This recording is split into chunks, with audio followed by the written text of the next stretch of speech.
हिंदू विधि में एक सवाल आता है, विवाह के प्रकार बताइए। और विवाह के प्रकारों में आपको दो तरह से सवाल आएगा। एक सवाल आएगा कि हिंदू विधि में प्राचीन विवाह के प्रकारों को, या ऐसे कह लीजिए कि प्राचीन हिंदू विधि में विवाह की कितनी पद्धतियां थी, कितने प्रकार थे, एक सवाल ही आएगा। और यही सवाल दूसरी तरह से आता है कि वर्तमान हिंदू विधि में विवाह के कितने प्रकार बताए गए हैं, या ऐसे कह लीजिए कि हिंदू विवाह अधिनियम में विवाह के कितने प्रकार हैं। तो आप लोग विशेष तौर पर ध्यान रखिएगा, जब भी ऐसा विवाह के ऊपर सवाल आता है तो आप लोग अक्सर गलती कर देते हैं और आपको जो याद होता है वही लिख देते हैं, लेकिन ऐसा नहीं है। सवाल को ध्यान से पढ़िए और वो जो पूछ रहा है आपको वही सवाल करना है, इस बात का विशेष ध्यान रखें। तो जो हम लोग दोनों विवाह पर चर्चा करेंगे, आपका ये सवाल जो है वो प्रकार का प्राचीन हिंदू के विवाह के प्रकार की बात कर रहे हैं। तो प्राचीन यानी कि हिंदू विवाह अधिनियम के लागू होने से पहले, जो अंग्रेजों ने विधि बनाई है, उससे पहले हमारी हिंदू रीति रिवाज में कितने प्रकार के विवाह प्रचलन में थे, उस पर चर्चा हो रही है। तो प्राचीन हिंदू विवाह में 8 प्रकार के विवाह प्रचलन में थे, और वैसे तो 10 प्रकार के हैं, 2 और भी हैं, उनको भी चर्चा करेंगे। तो 2 प्रकार से ये विवाह जो 8 प्रकार के हैं, ये मान्य और अमान्य 2 प्रकार से चलेगा। तो 4 विवाह जो थे वो समाज में मान्य विवाह के रूप में प्रचलन में थे, और 4 विवाह जो है वो अमान्य के रूप में प्रचलन में थे। तो जिनको उस समय समाज मान्यता देता था और मान्यता नहीं देता था, ऐसे तो 4 विवाह यानी कि दोनों का 8 विवाह कुल है, जो प्राचीन हिंदू विधि में हमारे मान्य था। और इसमें आपको ये 4 विवाह जो मान्य है वो लिखना है: ब्राह्मण विवाह, दैव विवाह, आर्ष विवाह और प्रजापत्य विवाह। ये 4 विवाह जो थे उस समय समाज में मान्य विवाह के रूप में प्रचलन में थे, और अमान्य विवाह में भी 4 विवाह थे: असुर विवाह, गंधर्व विवाह, राक्षस विवाह और पैशाच विवाह। ये 4 विवाह अमान्य विवाह के रूप में प्रचलन में थे। तो इन चारों को यानी कि मान्य और अमान्य 4 को लिखना है आपको, और यह जो है आपको इसमें इसके अंदर का भी लिख कर आना है। तो ये आपके प्राचीन विवाह का एक सवाल तैयार हो जाएगा। और इसमें जो ध्यान में देना है वो ये रहना है कि ब्रह्म विवाह क्या है, इसके अंदर भी लिखना है आपको।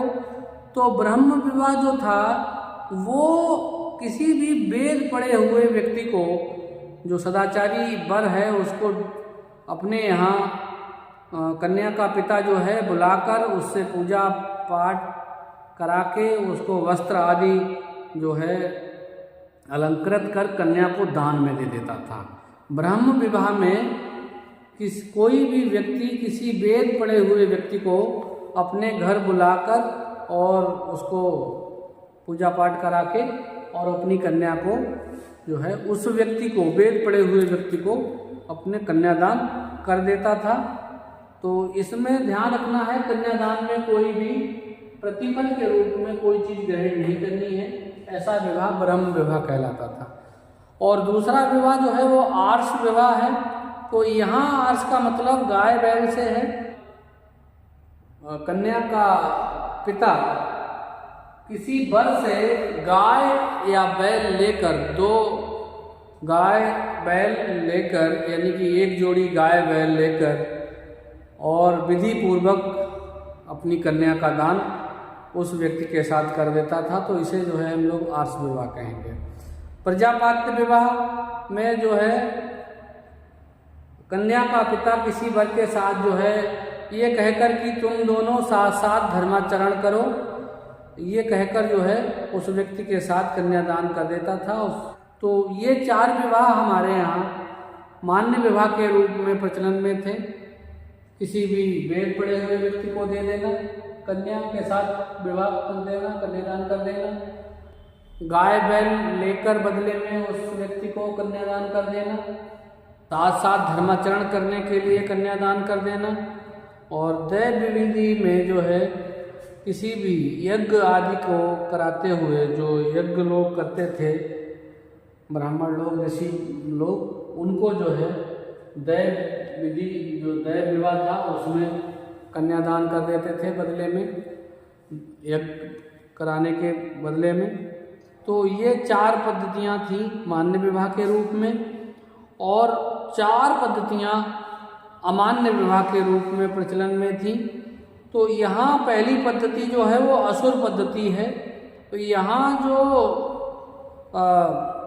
देखा गया है अमान्य विवाहों में, तो यहाँ कोई व्यक्ति असुर पद्धति में जो वर होता था वो धन देकर, धन के बदले में कन्या को स्वीकार कर लेता था। तो ये जो है असुर पद्धति है, असुर पद्धति पहली। और दूसरी है गंधर्व विवाह। गंधर्व विवाह उस समय का प्रेम विवाह, आज भी प्रेम विवाह लव मैरिज जिसे कहते हैं।